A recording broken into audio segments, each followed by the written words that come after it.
मुंडक उपनिषद तृतीय मुंडक प्रथम खंड। जोड़े में रहने वाले सखा भाव वाले दो पक्षी एक ही वृक्ष आश्रय लेकर रहते हैं। दोनों में से एक तो फलों का भोग करता है और दूसरा भोग न करता हुआ केवल देखता रहता है। तो इस प्रकार दो पक्षी वृक्ष पर बैठे रहते हैं, तो एक तो उनमें से फल खाता है और फल खाकर उनका आनंद लेता है और दूसरा उन फलों का सेवन नहीं करता, केवल देखता ही रहता है। एक ही वृक्ष पर रहने वाला पुरुष दीनता का अनुभव करता हुआ और मोहित हुआ शोक करता है।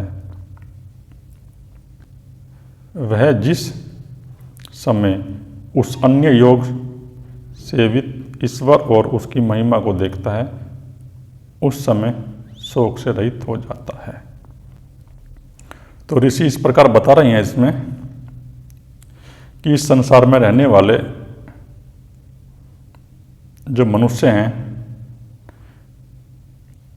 वे इस संसार से मोहित हो जाते हैं और मोहित होकर शोक करते हैं। वो ध्यान साधना तो करते नहीं, लेकिन इस संसार में उनका मन और बुद्धि आसक्त हो जाता है और आसक्त हो जाता है तो उनके मन के अंदर निरंतर उन आसक्त वस्तुओं का चिंतन चलता रहता है और वे शोक करते हैं।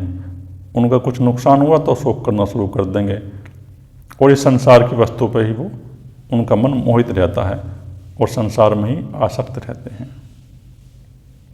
और कुछ ऐसे मनुष्य हैं जो योग साधना करते हैं और योग साधना करके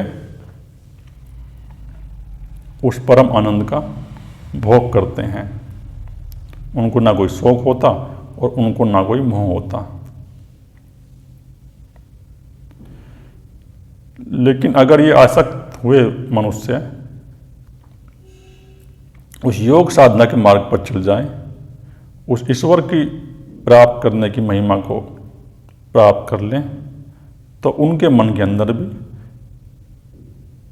ये शौक और मोह नष्ट हो जाते हैं। अगर वो ध्यान साधना करके इस आध्यात्मिक मार्ग को अपनाएं और इस पे नियम अनुसार चले, कर्म अनुसार चले, तो उनके मन के अंदर ये शौक और मोह की तरंगे नष्ट हो जाती हैं।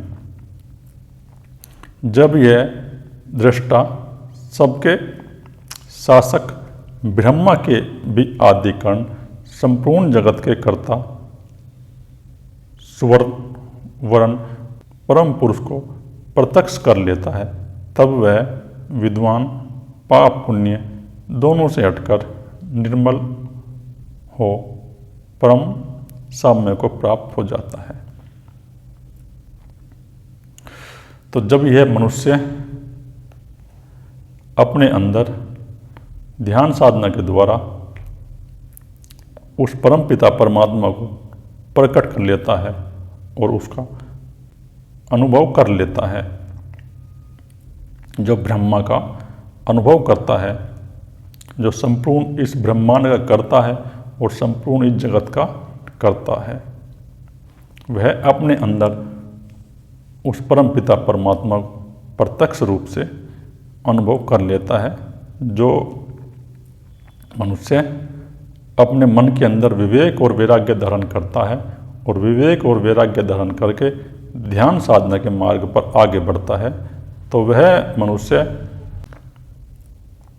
उस परम पिता परमात्मा का प्रत्यक्ष ही अनुभव कर लेता है और फिर वह दृष्टा हो जाता है, देखने वाला। जब वो साक्षी भाव में स्थित हो जाएगा तो फिर वो दृष्टा हो जाएगा। तब वह विद्वान पाप पुण्य दोनों से हटकर, तो उसके मन के अंदर फिर ये पाप और पुण्य की जो तरंगे थी, जो चित्त के अंदर संस्कार थे, पाप के संस्कार थे और पुण्य के संस्कार थे, ये तीन गुणों की जो माया की तरंगे सक्रिय हो गई थी इस जीवात्मा के अंदर, ये तरंगे नष्ट हो जाती हैं और नष्ट होकर फिर वो इन दोनों से निर्मल हो जाता है, पाप से भी और पुण्य से भी, और फिर वो उस परम पिता परमात्मा को ही प्राप्त होता है।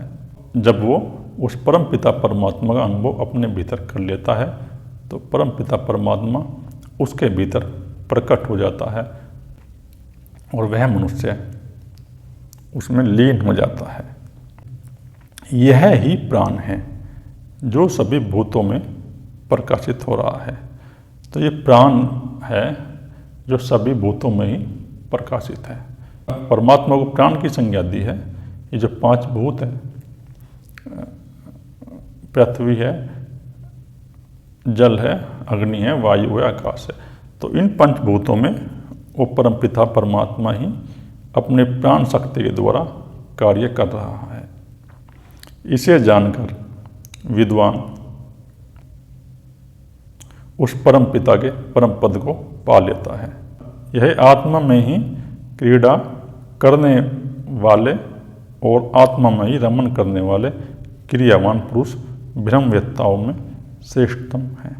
और फिर जो मनुष्य उस परम पिता परमात्मा का अनुभव कर लेता है वह अपनी आत्मा में ही रमन करता है और अपने अंदर उस परम पिता परमात्मा का सुख आनंद पूर्वक भोगता है।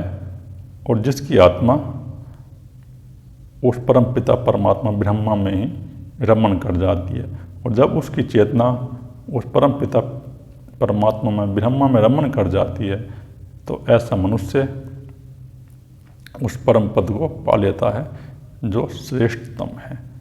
उससे और कोई पद श्रेष्ठ नहीं है। वही सबसे श्रेष्ठतम पद है जब मनुष्य उस परम पिता परमात्मा का अपने अंदर अनुभव करता है और आनंद भोगता है। यह आत्मा सदैव ही सत्य, तप, सम्यक ज्ञान और ब्रह्मचर्य के द्वारा प्राप्त किया जाता है। तो इस आत्मा का जो अनुभव किया जाता है, उस परम पिता का जो अनुभव किया जाता है वो सत्य के द्वारा, तप यानी ध्यान के द्वारा, साधना के द्वारा, मनन के द्वारा, विवेक के द्वारा, वैराग्य के द्वारा और सम्यक ज्ञान यानी सम्यक ज्ञान।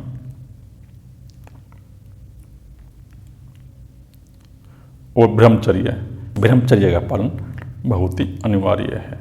जब हमारे शरीर के अंदर ब्रह्मचर्य रुकेगा, जब हमारे शरीर के अंदर वीर्य स्थिर होगा और रुकेगा, तो वो जो वीर्य की जो ऊर्जा एनर्जी है उसी से ही हमारे ये चक्र खुलते हैं।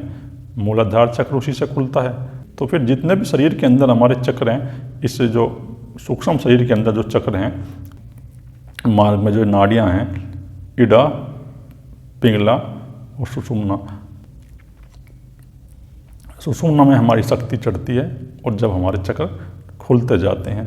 लेकिन उस सुषुम्ना जब वो शक्ति चढ़ती है तो उसको उस ब्रह्मचर्य की ज़रूरत पड़ती है। वो जो वीर्य की ऊर्जा एनर्जी है उसी से ये चक्र हमारे खुलते हैं। तो इसलिए साधक को ब्रह्मचर्य का पालन अनिवार्य है, बता रहे हैं ऋषि। जब भी उस परम पिता परमात्मा का वह अनुभव कर पाएगा, जब वह ब्रह्मचर्य का पालन करेगा। जिनके दोष क्षीण हो गए हैं वे यत्नशील पुरुष शरीर के भीतर इस ज्योतिर्मय शुभ आत्मा को देखते हैं।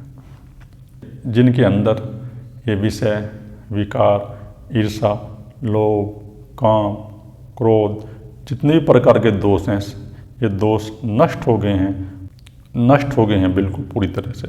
तो फिर वह ऐसा मनुष्य अपने भीतर उस परम पिता परमात्मा को ही देखता है और उसी का अनुभव करता है और उसी परम पिता परमात्मा में वह लीन रहता है। ऐसा मनुष्य जिसके अंदर सभी दोष जलकर नष्ट हो जाते हैं, ऐसा मनुष्य फिर उस परम पिता परमात्मा का अनुभव करता है और इसी साधना के द्वारा वह अपने दोष नष्ट करेगा,